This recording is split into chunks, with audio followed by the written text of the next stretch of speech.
Welcome back to the Warren Ballentine Show, heard coast to coast and border to border, giving the truth fighters a voice in the call for justice. Join the truth fighters in full effect right now.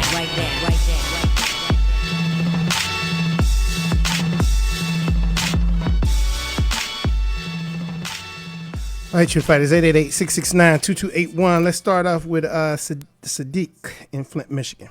Line 1. Good morning. Good afternoon.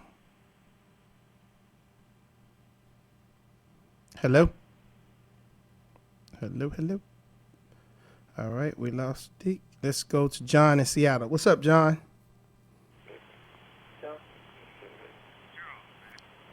Hey, John. Hey, how are you doing, Warren? Good, brother. Go ahead. Happy New Year's to you. Happy New Year to you, too.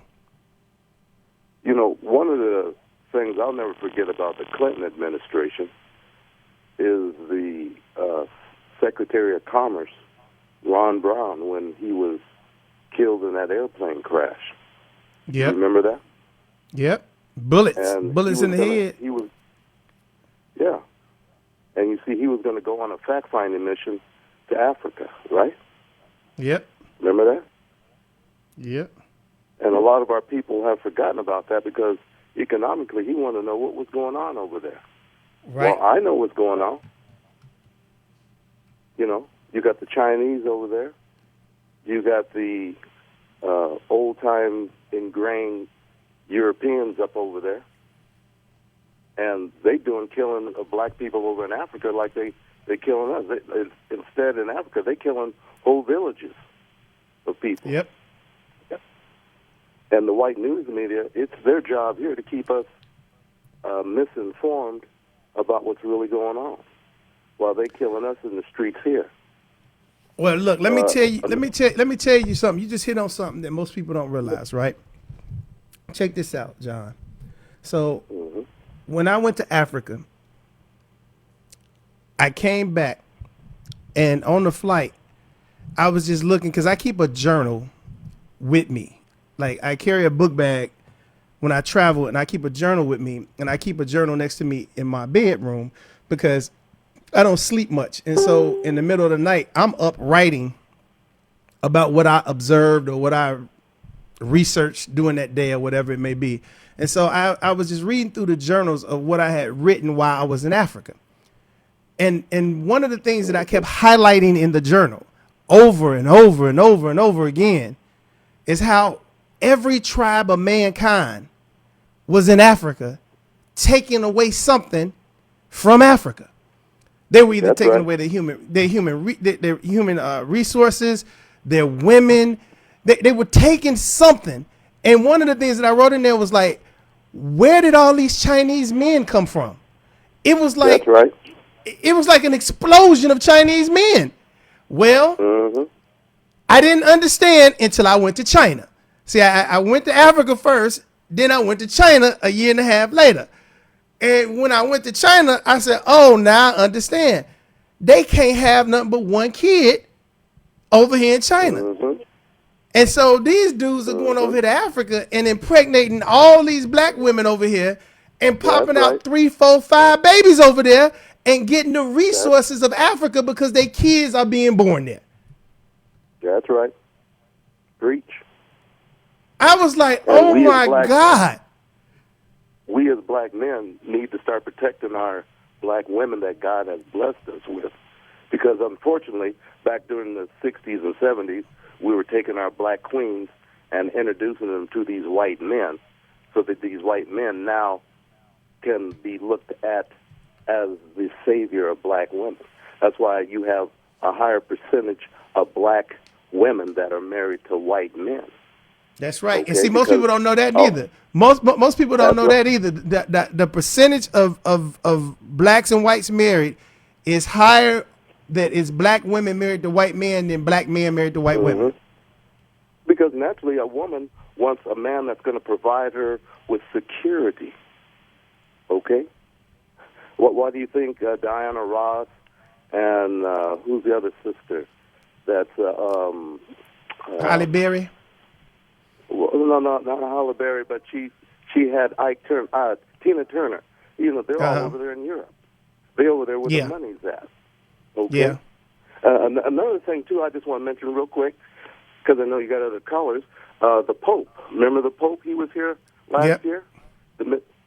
Okay. I kept asking myself, if the Pope was here, how come he didn't say anything to these white churches about they need to have a congregation or a sermon about the hatred that white men have always had for black men in America. But there was something more sinister about the fact when the Pope was here, and I got an article that was in a local newspaper, and I'm just going to read the last sentence what the Pope said about Africa. Africa is a martyr. It's a martyr of exploitation over history, he said. I love Africa for that. I love Africa for this. Now, that's what the Pope said. So I'm asking myself, here's a white man who loves a nation of people, a whole continent that's 3 times the size of the United States. He loves the fact that those people haven't been able to get together and keep all these foreign powers from coming in there and raping it. You understand what I'm saying? Mm-hmm. You see? Yeah, I get you. I get you clear. I get you loud and clear. The Vatican Church, literally, they have bishops and priests that go around the world raping little boys and girls. And how many of those boys and girls that they have raped that are black have been compensated by the Vatican Church for the evil that these white men have perpetrated against them? Well, so this is the thing, John. I thank you for the call. I thank you for the call, and you're right. But see, what you got to understand. See, this kind of ties into what I've been saying about looking deeper into the meaning, right? You got to understand what the Catholic Church really is, because if you understand what the Catholic Church really is, right, then you kind of understand this thought process, right? Now, let me say this as an example.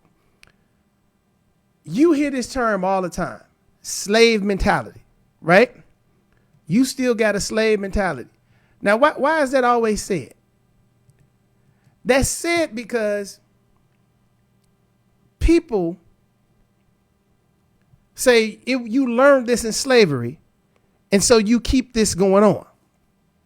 Well, let's look at the Catholic Church.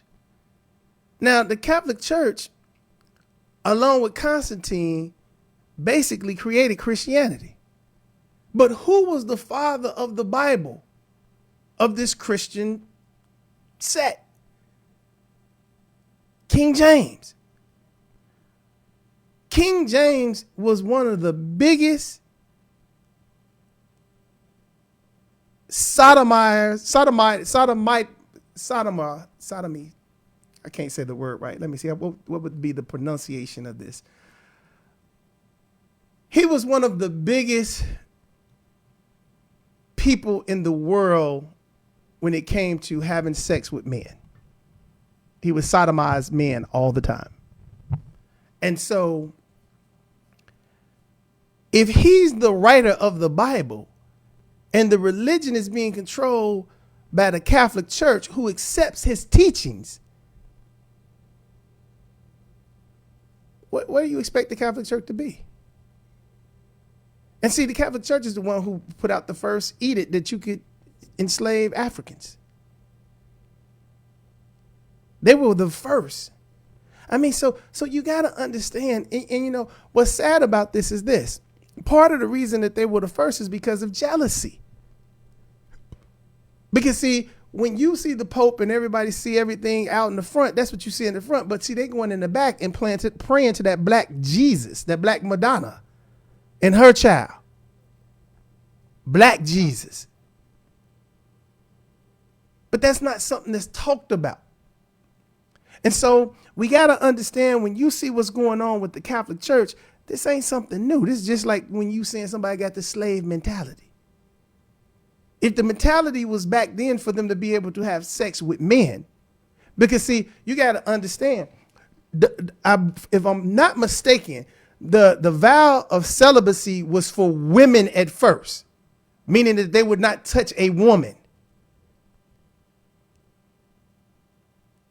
So you got to understand that this is a mentality that originated in the creation at the time that they were creating this whole Christianity movement under Constantine, the church, and King James. 888-669-2281. All right, everybody on hold, get ready. We come back, coming straight to you. So Charles will be coming to you next. You want to get in the show, call in here right now. 888-669-2281. This is the last segment. Talking to you, Truth Fighters, Warren Ballentine Show.